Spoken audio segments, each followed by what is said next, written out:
CC야 뜻은 자네네 하하 포스터를 미디어냐마 민낯하도 메이콘 차쿠아 뜻사야 위지냐가 테레 지자 비바이엔 리사소아 벤자 바레신 떠난자네 뜻은자네요. 뜻은자네요. 또 미면에 비중은 저 전에 문제는 그마 기자 신성만 피바네. 미국 미면 비바도 뜻은자네 원래 제주 디시바죠. 그런 일에 여자는 거예요. 저로 주민의 미국어로 저로 미국 가는 디자마도 주민의 플라원준에 왜 영화적으로 이 농양도 그대로 저로 팀들 잘고에 피하게라 시발에 잘과 필요 잘과 그 앞으로 나와야마 저로 저가데 저로 저희 잘과서 저가도 기능하고 물론 사과물이 BF 해봐도 좀 미개를 미국 저는 그냥 지심하고 시발에 시민의 플라원도 저로 영화적으로 이 농양도 그대로 이 팀들 잘고에 피하는 저 플라원준에 공민주의와 예와주의와 아가와주의와 무일라이와주의와 짝대모와주의와 위라이와주의와 비라이와 넷주의와 비다주의와 또 구이주의와 사례 야구야 야구야 마치네 지야구야 마치네 이 두미야 그러시니 내에 손파기로만 저를 빨라와 묘네 꽤 마치네 신화와 지와 오수래고 협의 대상 바에 시바에 저런 기준하고 의미로만 된거 대상하지 비유제 의미하고 또 비유로만 도와주면 되자 대상 간도리 시바에 포인트 시바 남거로 저기 들어 저기 대상 바에 내가 지금 이후 저는 제가 더 맞춰봐요 고민 지와 마 저로 대나우수와 처선의 프랑스 루이야 동야 동전의 대우 시바에 예와 지와 대나우수와 그러시노 이야 뜻은 예수 시비로와 루이 레아의 시선은 조금 시비로와 밤사와 지와 그러니 에너우스 고수 루이 고전의 또 모이라과 지와와 또 에너우스 마드의 예수 루이의 장마고 이야 시선의 차우 서대와 지와와 또 에너우스 스레이수 루이의 수수와 레전의 차우 구이라과 지와와 또 에너우스 고수 루이 고전의 또 구이라과 네 지와와 또 에너우스가 또 처선의 또 루이 니야 시세고 이런 지와 소신 에너우스 상하수 루이 고전의 가우 또 비지와 에너우스 레전의 플러스 루이 수수가 내야 레전의 플러스 저로 이 지와 고야가 수수가 이제 에너우스 루이 된다면 그러신 저로 에너우스 수수가 레야 자체 수피로만 루이가 수수가 광고야 서대부 되죠. 시험에 물어봐요. 이 대과정 비중이하고 저로 레야 때문에 성에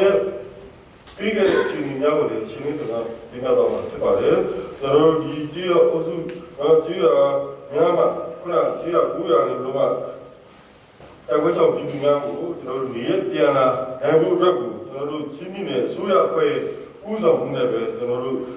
대미야 실세 야유비로만 저로 저에게라는 시과에 비로제 농조인의 야이 대과적 비중이야 변화를 감안두에 네 잘못에 농조인 야이 사이 사회의 기사 오와 명을 저로 소야를 그러나 지만 그러나 성에 비례 시점 시는 그냥 그 말에 그리고 대과에 제안을 저로 농조인 세차 대과 비와 있는 관가라 농조인 세차 광고에 주민만 그리고 양고 말에 아이 여러 가마 저로 비두로 보이고 잠로 대인 옆에야 윤의 지명 강권 거물이네 제과 지리와 우주 중요하니구만 이 대과 좀 중요 니가 거서 그러마 들어 따사야 지리와 그냥 들으니 사야 니다고 저로 알까 구성 저 비바에 알고로 걸어와 윤의 대과에서 지리냐에 때는 또이 거물이고 저로 빨리 그러마 대과에서 지리냐에 루얼참냐고 코인센스스 생인가우라는 소리를 받에 때문에 인생의 농업이야 기사의 농업이야 그냥 이 자마의 동일사 사유의 이농업이야 뭐랬더니로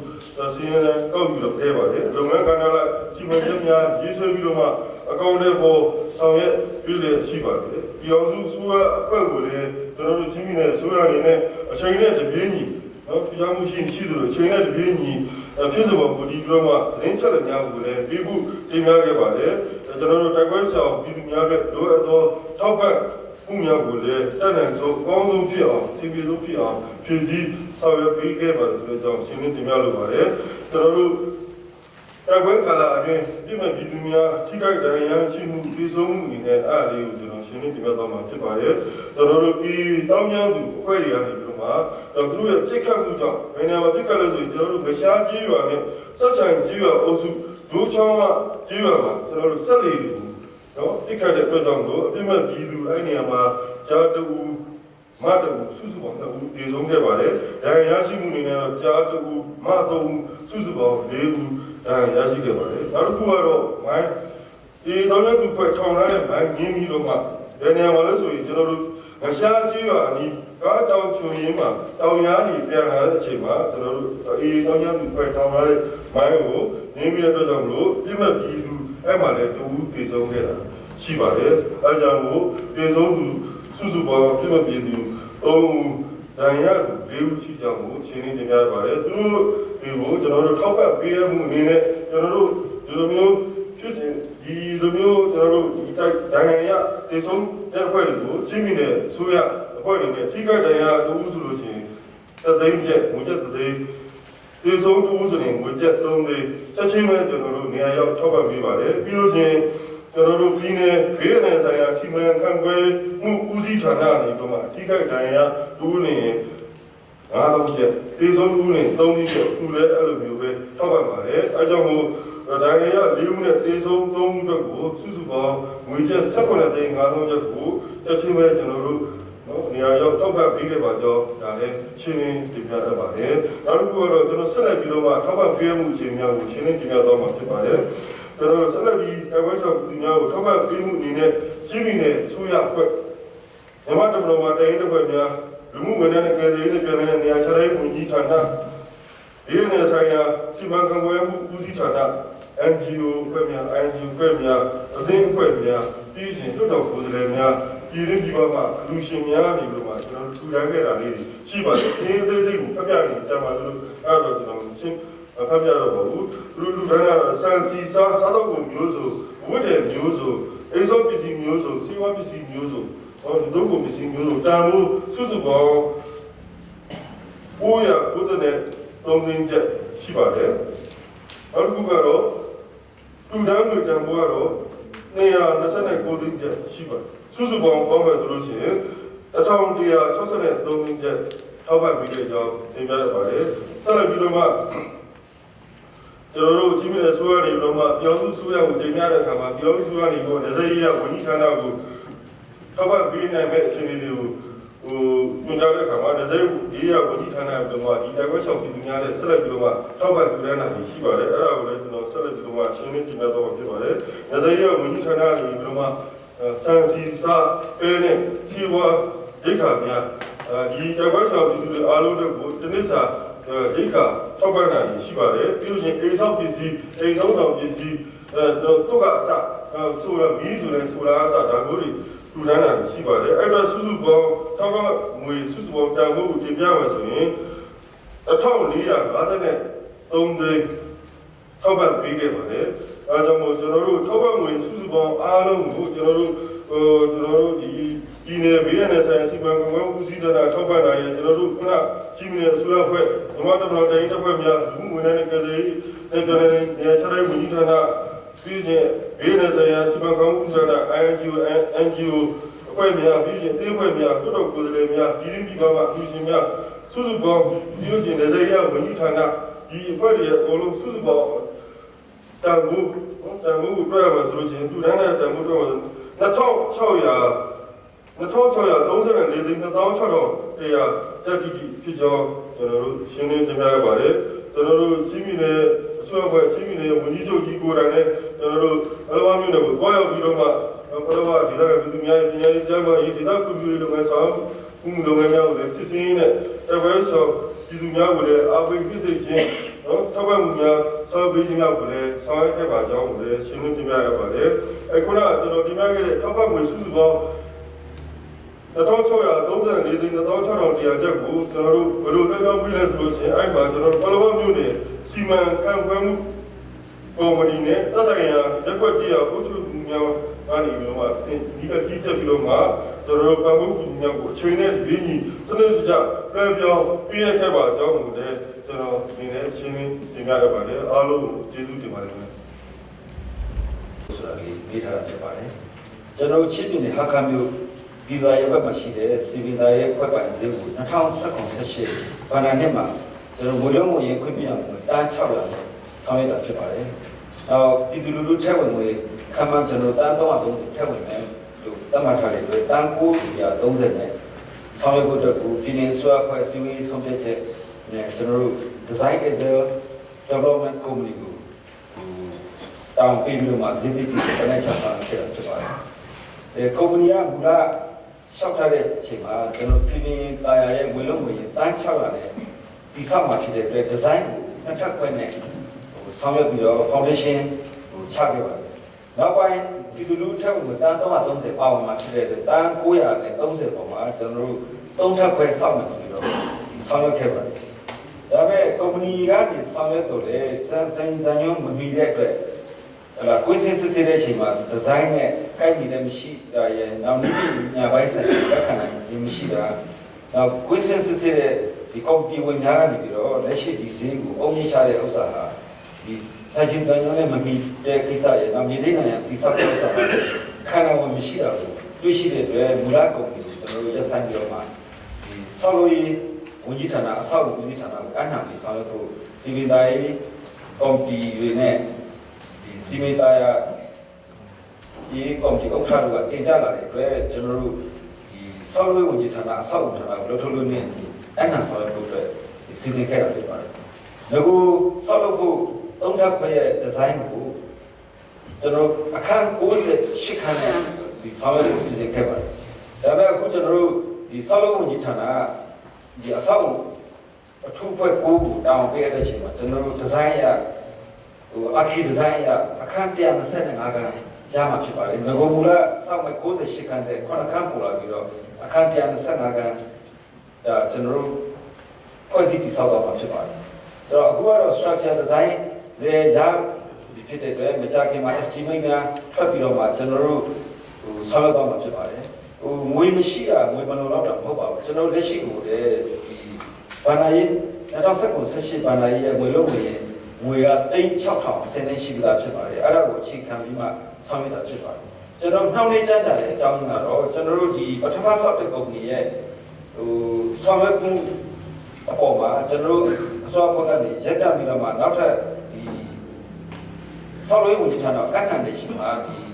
ကျွန်တော်တို့ကစီးပွားရေးပြည်တော်စုအစိုးရအဖွဲ့စီးပွားရေးကိုတင်ပြပြီးတော့မှအဲ့ဒီအခွင့်ပြုချက်ရမှဆောက်လုပ်ရေးဝန်ကြီးဌာနကလည်းဆောက်လုပ်ခွင့်ရမှာဖြစ်ပါတယ်အဲ့ဒီပြည်တော်စုဆွဲအဖွဲ့စီးပွားရေးကော်မတီကိုတင်ပြတဲ့စာရွက်စာတမ်းအနေနဲ့ကကျွန်တော်တို့ဒီဇူလိုင်လအခု2018ဇူလိုင်လဓာတ်တွေလောက်ပါပဲကျွန်တော်ခွင့်ပြုချက်ရတာဖြစ်တဲ့အတွက်ကျွန်တော်တို့အခုဆောင်ရွက်တဲ့ဥစ္စာကိုပိုင်ရိုက်တဲ့လုပ်ငန်းတွေတူးတဲ့လုပ်ငန်းတွေနဲ့ဒီမြေသိမ်းနိုင်ဆောင်ရွက်တဲ့ဥစ္စာကိုဦးစားပေးဆောင်ရွက်တာဖြစ်ပါတယ်ဒီအဆောက်ကကျွန်တော်ရဲ့ဒီချစ်ပြည်ရဲ့သဘာဝအရာဟာခါမျိုးရဲ့သဘာဝအရာ landslide ဖြစ်နေတာရဲ့နောက်ငလျင်လို့ရင်လည်းခန္ဓာရင်ဝင်ရှောင်ဆိုပြီးတော့ဒီ foundation ကိုပုံမှန်တဲ့ကျွန်တော်တို့ကဒီပိုင်ရိုက်ပြီးတော့အခုဆိုရင်45ပြီလောက်ရှိတူပြီးမှပိုင်ရိုက်ပြီးတော့အဲ့လိုဆောင်းတာဖြစ်ပါတယ်။နောက်ဘက်မှာရှိတဲ့ရေလေးနိုင်ရကိုလည်းကျွန်တော်တို့ပိုင်24လုံးလောက်အဲ့လိုထည့်သွင်းပြီးတော့မှစနစ်ကျတဲ့ဆောင်းတာဖြစ်ပါတယ်။ဒီအဆောက်ကိုစောဆောက်လိုက်လို့မရဘူးခင်ဗျ။ရေလေးနိုင်ရကိုအရင်ခိုင်မာအောင်လုပ်ပြီးမှအဆောက်ကိုဆောက်တာဖြစ်တဲ့အတွက်နည်းနည်းလေးကြမ်းကြတယ်ဆိုတော့ဒီမှာပြောလိုပါတယ်။အခုကတတ်မှတ်တဲ့ငွေချင်းနဲ့စောက်ဖို့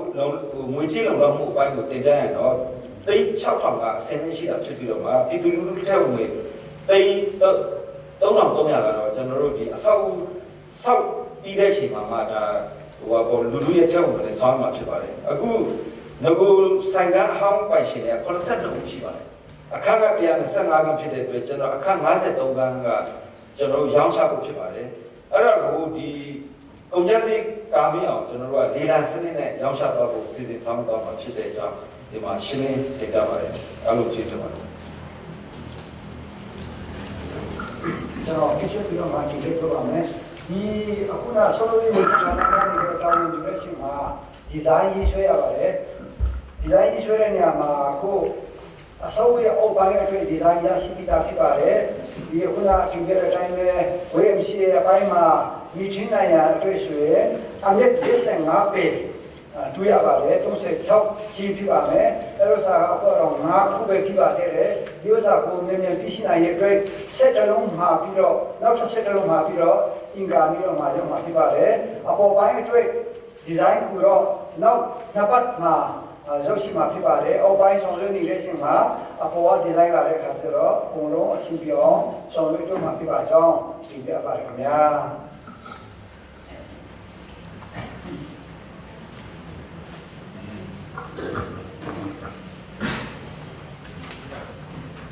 ကျွန်တော်အနေနဲ့ချင်းမျိုးသားလေးကိုချင်းပြည်နယ်ဆိုရရုံးပေးရှယ်ဖြစ်တော်ခဲ့တဲ့မာလာ28ပြည်နယ်တွင်ချင်းပြည်နယ်လွှတ်တော်နဲ့တည်ပြုခဲ့ပြီးဖြစ်ကြောင်းသိရှိရပါသည်။ထိုကိစ္စနဲ့ပတ်သက်ပြီးချင်းပြည်နယ်ဆိုရဘက်မှဆွေးနွေးမှုရှိမရှိအတည်ပြုဖို့အစီအစဉ်ရှိမရှိဆိုတဲ့မိဘကိုကျွန်တော်လူမှုဝန်ကြီးကပြချမှာဖြစ်ပါတယ်။ဒီမိဘကိုမိတဲ့တချင်းတန်တွေကိုလည်းကျေးဇူးတင်ကြောင်းဆိုပြောချလိုပါတယ်ကျွန်တော်ဒီတော့ကမာလာ28ရက်နေ့တွင်ချင်းပြည်နယ်လွှတ်တော်မှာဒီချင်းမျိုးသားလေးကိုကျုံးပေးရဖြစ်တာမဲ့ဒီကိုဘောတော်ဒီပြုခဲ့ပါတယ်ကျွန်တော်အစိုးရအနေနဲ့လည်းပဲဒီဖေဖော်ဝါရီ10ရက်နေ့ကိုကျုံးပေးရဖြစ်ဖို့ရချင်းမျိုးသားလေးကိုဌာနဆိုင်ရာလုံးရဲ့အစိုးရကျုံးပေးရဖြစ်တမန်နိုင်ပြည့်အတွက်16ခဏလာ2018ကျဆယ်ပြည်တော်ဆိုရဖွဲ့တင်ပြခဲ့ပါတယ်ပြည်တော်ဆိုရဖွဲ့ရဲ့3ရက်8လ2018ကျဆယ်နဲ့စပြန်ကျွန်တော်တို့အကြောင်းပြန်ခဲ့ပြီးမြန်မာနိုင်ငံတွင်တနည်းပြန်တနည်းငွေရုံးပေးရဲ့26ရက်အပါစုစုပေါင်း130ရက်ရှိပါကြောင်းတနည်းဒီသုံးပုံတစ်ပုံမှာရုံးပေးရဖြစ်တဲ့အတွက်တိုင်းသားလူမျိုးတရားကျော်ဤနိချိုးရင်းမြစ်များကိုထပ်မံဖိတ်ပြီးရမယ်ဆိုတာကအစိုးရဖိတ်အုပ်ချုပ်မှုဉာဏ်တရားနဲ့အလုပ်လုပ်နိုင်မယ့်ရက်တရားကျော်တာချက်ရှိနေဖြစ်ပါတယ်။ကြောင်းဖြစ်ပါ၍မူလရုံးပေးရများအတိုင်းတာထားရှိတဲ့မှာကြောင်းညွှန်ကြားမှုပြုခဲ့ပါတယ်။ဒါကြောင့်ကျွန်တော်အနေနဲ့တချင်းတဲ့မိတဲ့ဒီဘက်ကိုဒီကျောင်းဆိုရဲ့ပြန်ကြားစာနဲ့ပဲကျွန်တော်ဖြေချပါတယ်ကျေးဇူးတင်ပါတယ်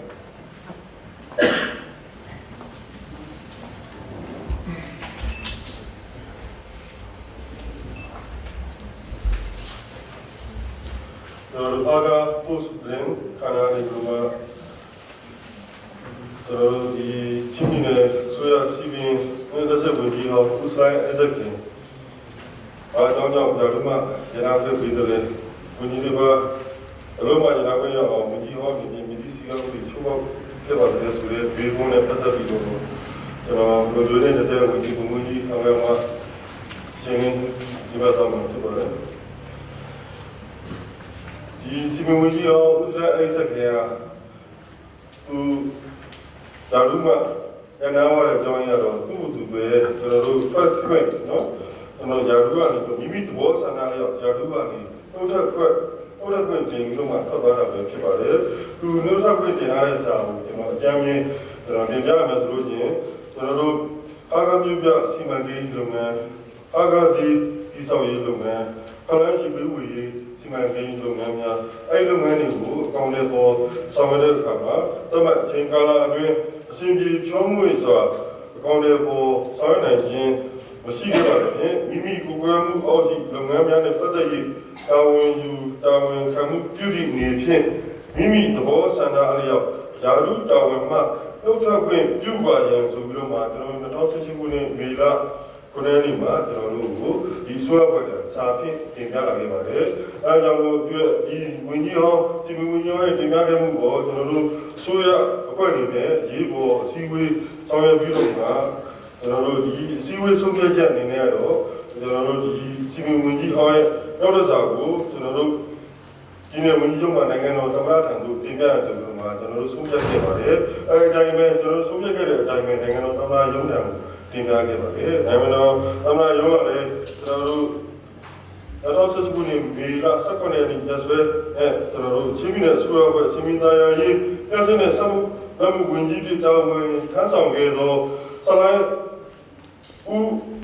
အချက်ခင်ကိုရင်းဤသဘောဆန္ဒအလျောက်ပြည်နယ်ဝန်ကြီးရာထူးမှနှုတ်ထပ်ခွင့်ပြုကြောင်းအကြောင်းကြားခဲ့ပါတယ်ဆိုကျွန်တော်နိုင်ငံတော်သမ္မတရုံးကစာပေးပြန်ပြီးတော့ကြောင်းကြားခဲ့ပါတယ်သူရဲ့အခြေအနေကိုလည်းအကုန်လုံးတစ်နိုင်ငံလုံးသိရှိအောင်လည်းနိုင်ငံတော်လုံးသိရှိအောင်ပြည်သူများသိရှိစေတာအတွက်လည်းကျွန်တော်တို့2018ခုနှစ်မေလ17ရက်နေ့မှာမြန်မာပြည်မှုသတင်းစာမှာလည်းထည့်သွင်းကြီးညာခဲ့ပြီးဖြစ်ကြောင်းလည်းကျွန်တော်အနေနဲ့ရှင်းလင်းတင်ပြလိုပါတယ်နောက်တစ်ခုဒီလိုတော့ချက်ကတော့ကျွန်တော်တို့ဒီဝန်ကြီးအောင်ဦးစလိုက်အဲ့ဒါကင်ကိုကျွန်တော်တို့လုံးဝကျွန်တော်တို့ပြီးနောက်ပိုင်းမှာချင်းပြည်နယ်အစိုးရအဖွဲ့မှာဌာနဆိုင်ရာလူကြီးတွေကိုကျွန်တော်တို့သဘောထားပြင်းပြတာတွေပြီးဌာနဆိုင်ရာအဖွဲ့တွေစုံစမ်းစစ်ဆေးတာတွေပြုလုပ်တယ်လို့ကြားပြရတယ်ဒီလိုမှဒါဒုတိယမေးခွန်းမေးရတာရှိပါတယ်ဒီမေးခွန်းနဲ့ပတ်သက်ပြီးဒီကြောင့်ကျွန်တော်အခြားဌာနဆိုင်ရာဖွဲ့စည်းများကိုကျွန်တော်တို့စုံစမ်းစစ်ဆေးတာမရှိပါဘူးခင်ဗျကျွန်တော်ခါရမျိုးမှာပြည်တော်သားဒေသဆောက်ခြင်းနဲ့ဆက်လင်းပြီးတော့မှဒီနေ့စီမံတရားရေးတက်စတဲ့စမှုလက်မှုဝန်ကြီးဟောဥစလိုက်အကြကေဟာသူ့ရဲ့သဘောဆန္ဒလေးအနားယူခဲ့ပြီးဖြစ်တဲ့အတွက်ကြောင့်မလို့သူ့ရဲ့ဆက်ဆက်တဲ့ဌာနဖြစ်တဲ့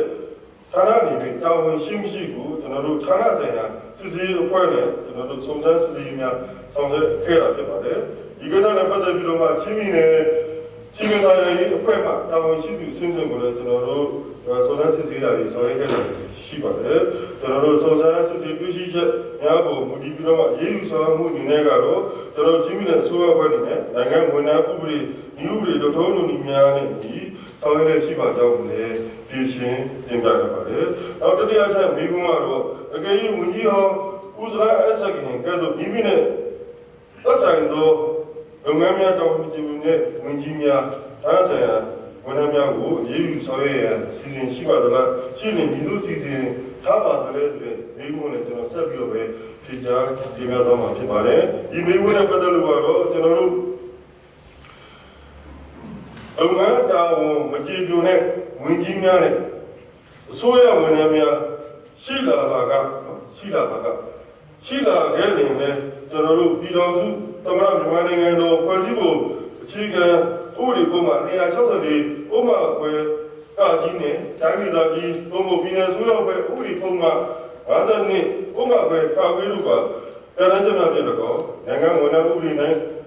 ဤဥပဒေများပါတရားကျမ်းများဒုက္ခလုံးများနဲ့ဒီစုံစမ်းစစ်ဆေးပြီးတော့မှလိုအပ်သလိုရေးယူဆောင်ရွက်တော်မူဖြစ်ကြောင်းပြသပါတယ်အားလုံးကျေးဇူးတင်ပါတယ်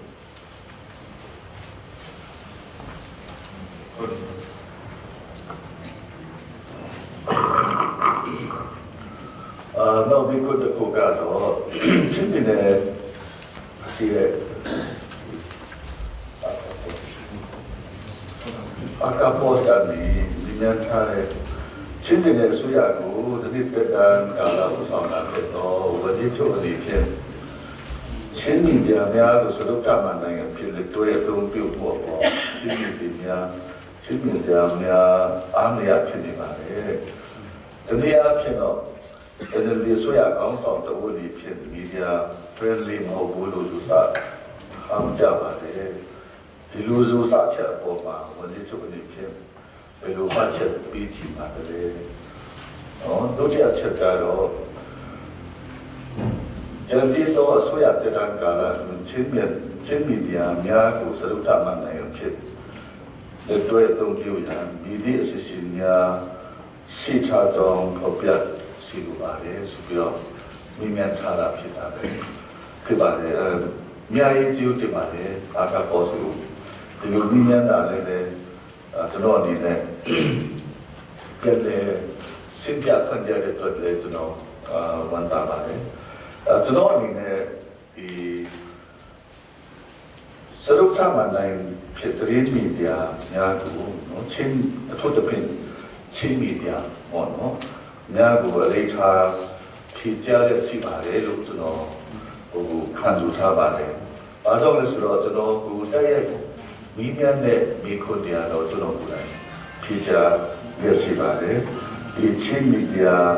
งานพิจารณาการโพสเรา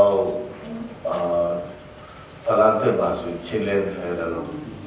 เราตะลีเราเด็กขมาชิ้นทุกทันเราสาธิตที่บอกเนาะเราคนนุ่มส่งตัวเราบ้าเกิดชาติมีเดียคิดเอราวันดีเราหยาบดีเราทีวีเรา11มีเดียสาธิตที่ตัวเราพิจารณาสิ่งนั้นตัวเราพิจารณาสิ่งเดียวแต่เนี่ยเป็นที่เดียมาตรีบากิสาสุริหันเราตัวเราคู่มาโอ้ชัดชินเป็นดีเข้าสู่สิ่งเดียวเราไม่ยากหมดเนาะตัวเราเลยเป็นที่เราที่ก็อาภิเนาะตัวเราจึงได้ดูแลกันเราคิดเป็นสุยาคิดเป็นตัวเราจะได้เป็นสุยาเป็นคิดเป็นตัวเราเป็นสุยากุศลเดี๋ยวนี้สุขสิ่งเดียวผู้กูจะบ้ากูตัดไปยังไงเชื่อกับมันจะเชื่ออย่างที่นั่นเลยที่เดี๋ยวสิ่งนี้สุยากุศลเดี๋ยวนี้สุขสิ่งเดียวผู้กูนี่เนี่ยจะต้องตั้งคำถามเลยผู้กูเราที่แค่เลยเราเสร็จไอ้สิ่งนี้เนี่ยสัมผัสมูวันที่ก่อนเนาะสลายไอ้จะคิดกูจะรู้เกี่ยวกับสุยากุศลเดี๋ยวนี้สุขสิ่งเดียวเนี่ยจะรู้ว่าเกี่ยวกับการมีที่เราตั้งคำถามที่เราสลายไอ้จะคิดอย่างนี้เนี่ยจะรู้กุศลก่อนเนาะสุยาเรียกุศลวันที่สุยากุศลกูมีเงินหนานี่กูอันนี้ก็ตามมาจุดที่เราพิจารณาสิ่งเดียวทุกที่เราต้องไปจะรู้สิ่งที่เราสุยานี่เนี่ยสุยาရဲ့สุเปียเช็ดสุยาရဲ့ policy สุยาลูกสาวนี่เลยกิจการกูปีดูเนี่ยที่สิ่งที่เนี่ยปีดูเนี่ยตัวเราตรีทุกอย่างที่เนี่ยกิจการนี่เลยอุตสาหกรรมที่น่ะชิงดาวมันนิวสุปีเราตัวว่าแต่กิจการนี่ปีเราทุกอย่างที่สิ่งแต่เนี่ยนี่ฮะสลายไอ้ที่วันนี้สลายไอ้ที่เนี่ยพิจารณาเนี่ยที่เด็ดที่แค่เนี่ยเอกสารตัวน้องพิจารณาตัวน้องโยธาตัวน้องสุยาตั้งแต่อุตสาหกรรมไอ้ที่วันนี้ที่อันนี้ปีเราทุกปีต่อเลยครับเราสาธุพินเนี่ยวันนี้พินเนี่ยในเราตลาดเยี่ยมปีเราอุสุเทกุเนาะสิพินเนี่ยสิพินวันนี้อุสุเทกุขนาดตามปีเลยครับวันนี้อุสุเทกันเลยอุตสาหกรรมจะพินรู้บ่จะรู้ชิ้นพินเนี่ยสุยาเนี่ยอุตสาหเดี๋ยวสุขสิ่งตัวนี้เนี่ยดาวันปีตั้งมาฐานะที่บ้าน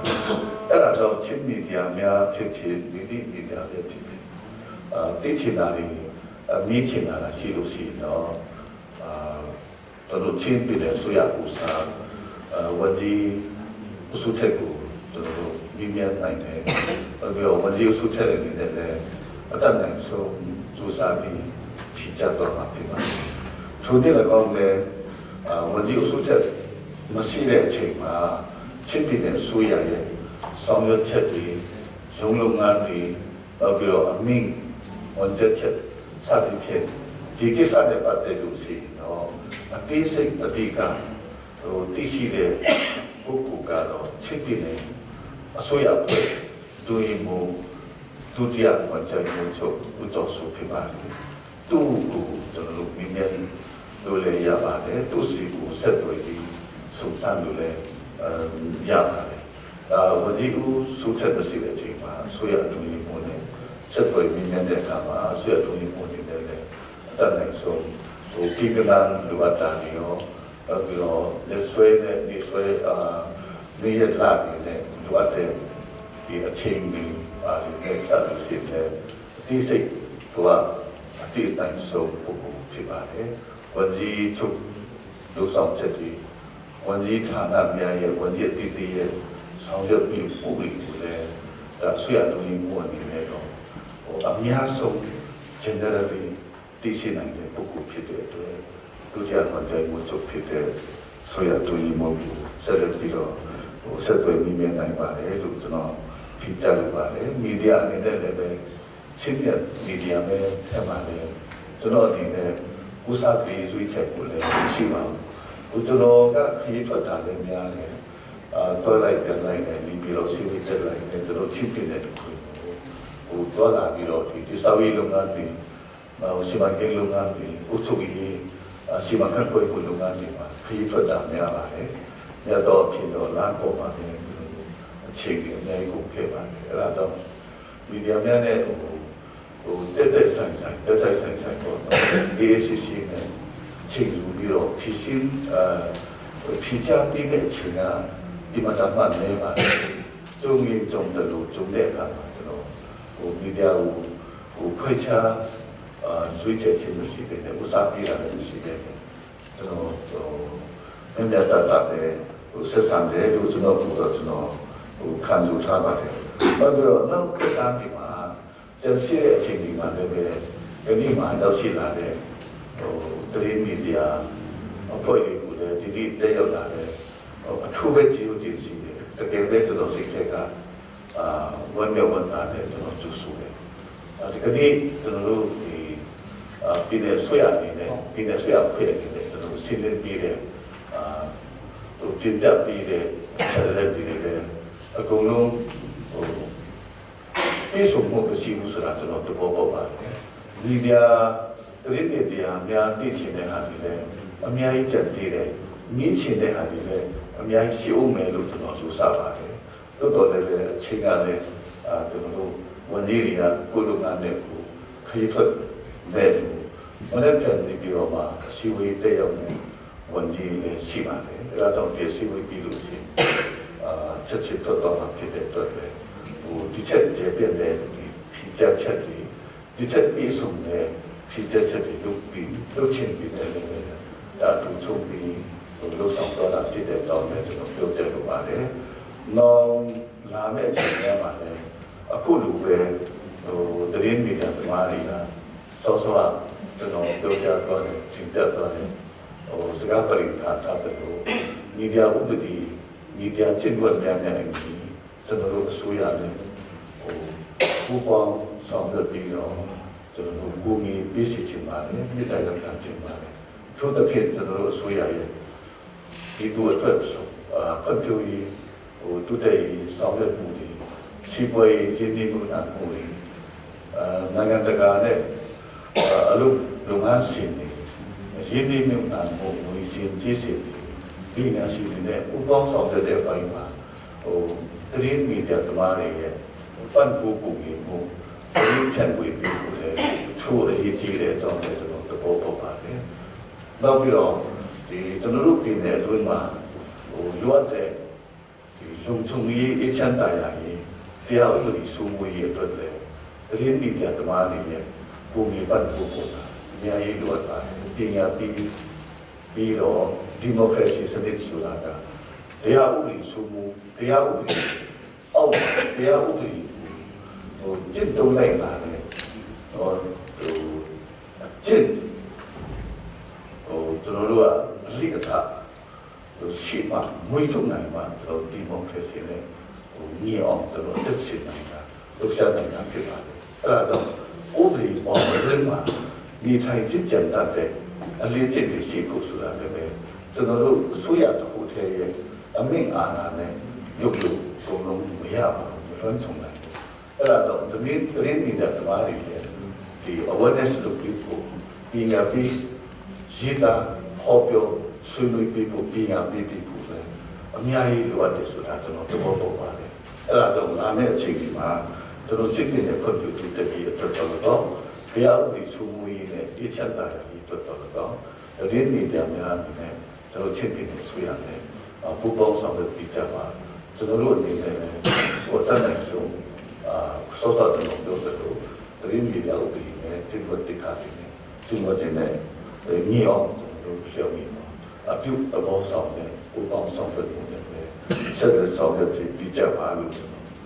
မြေတားတဲ့ခံရတဲ့ကျွန်တော်ဒီကောက်ချုပ်ပါဒီဥတည်2019ခုနှစ်မှာမြန်မာနိုင်ငံတိုင်းဒေသကြီးပြည်နယ်အစိုးရများရှင်းပြနေတာ အဂိလိစာမှုအများဆုံးပြည်နယ်တို့သတင်းထွက်ဆိုပါတယ်ချစ်ပြည်နယ်ရဲ့သတင်းစာရှင်းလင်းပွဲပြုလုပ်ပြီးတော့ဖြည့်ရှင်း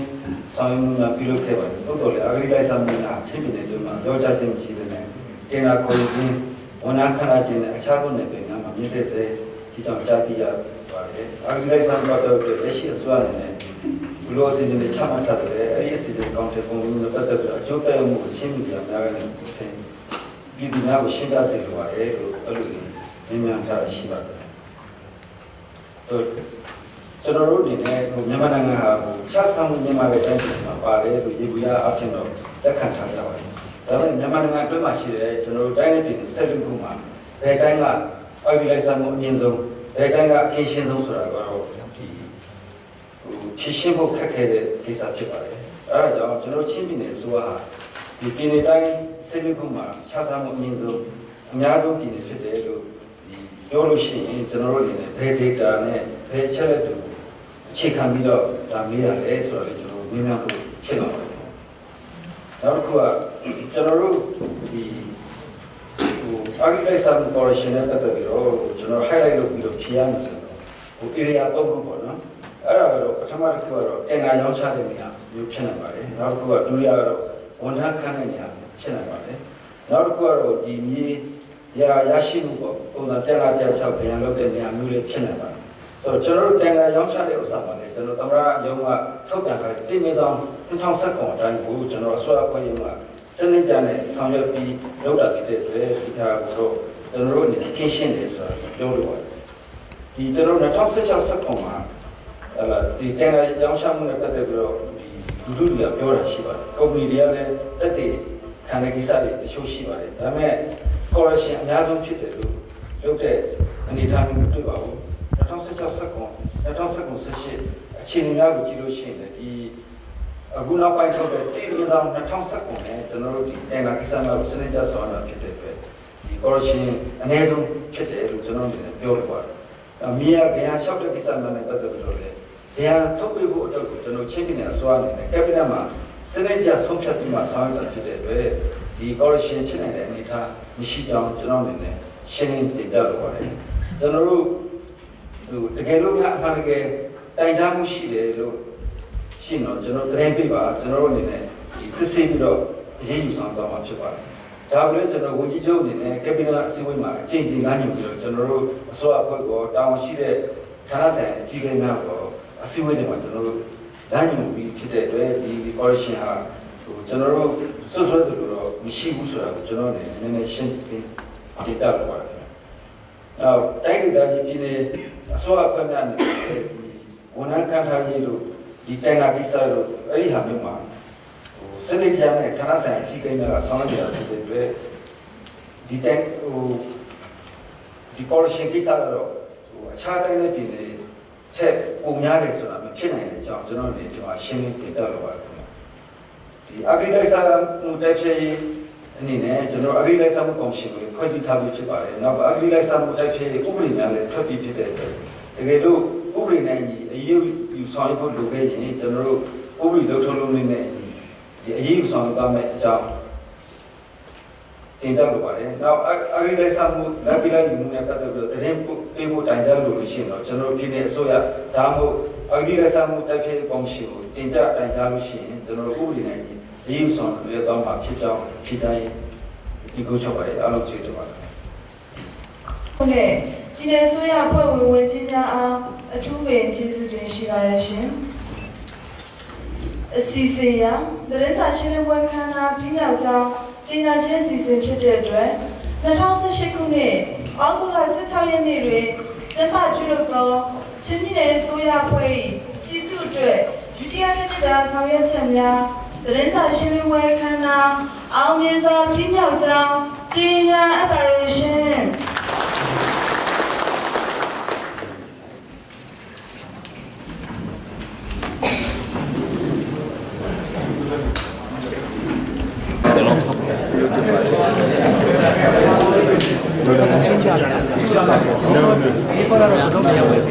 这边汤吧。哦。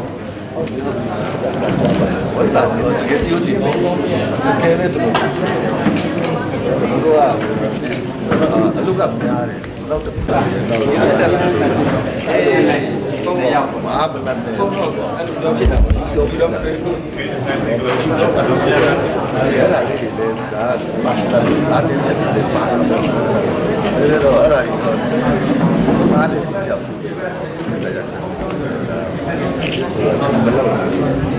မာဘလန်တော့တခါတည်းကြတော့กินกันนั่นแหละจะสวยดีจังเลยတော့ဘာသာရ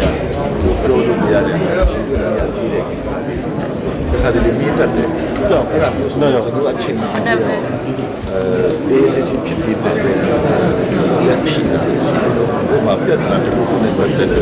ကျွန်တော်တို့တင်ကြတယ်ဒီလိုလေးရှိတယ်ဟိုအစိုးရဆောင်ရွက်နေတဲ့ကိစ္စတွေဒီမှာထားတဲ့ကိစ္စတွေဖြစ်တော့အချင်းတန်ဒီမှာဖြစ်တဲ့ချိန်မှာပြန်ဖြတ်ရတယ်ဒီရှိတဲ့ကြောင့်အဲ့ဒါလေးတွေတော့တတ်တယ်ရှိပါတယ်ဒီကြောင့်ဒီတဲ့ဘာမှလို့ဆိုတော့ပြောတယ်လို့ပဲကျွန်တော်တို့ပူပေါင်းဆောင်လို့တော့ချင်းပြနေရတယ်ဟိုမီဒီယာတော်တော်များများလာတယ်မီဒီယာတော်တော်များများဒီမှာပြည်အဲ့ဒါတော့ဒီမှာရှိနေတဲ့မီဒီယာတွေနဲ့ပူပေါင်းပြီးတော့ချင်းပြနေလို့ဆောင်မှုဒီနေ့လိုမြတ်ပရိနဲ့တခါလို့ဒီမှာဒီနေ့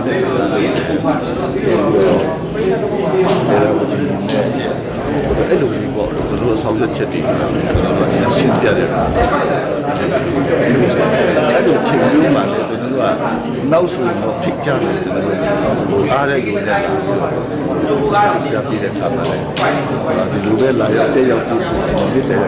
တော့နောက်နေ့ကျွန်တော်တို့တွေ့ပြီးပေါ့ဆောင်ရွက်ကြတော့သူ့ဖြစ်တဲ့ခါတည်းနေမှာပြည်သူတို့ထုတ်တယ်ဒီစီချင်းတဲ့ကိစ္စတွေရှိတယ်တော့တော်တဲ့ထမ်းနဲ့တော်တဲ့ထမ်းတော့ကျွန်တော်တက်ကျင်းတခါထုတ်တာတလက်တက်ကျင်းထုတ်တယ်အဲ့ဒီထဲမှာကျွန်တော်ကဆုံးတယ်ဒါပေမဲ့အဲ့တော်တဲ့ထမ်းတစ်ခုထဲမှာလည်းဟို up to date ဖြစ်အောင်ကျွန်တော်ကရရတယ်တို့အချင်းခါတဲ့တော့ဒါမီဒီယာနဲ့ဆိုဒီနေ့ဖြစ်တဲ့ဟာဒီညနေပြောလို့ရတယ်တော်စရထပ်ဆိုတာအချိန်ကြာပါကျွန်တော်တို့ကဒလပြင်းမှာစုပေါင်းပြီးတော့ထုတ်တာဖြစ်တယ်။ဒါကလည်းမပြေဆုံးနိုင်ဘူး။အဲ့လို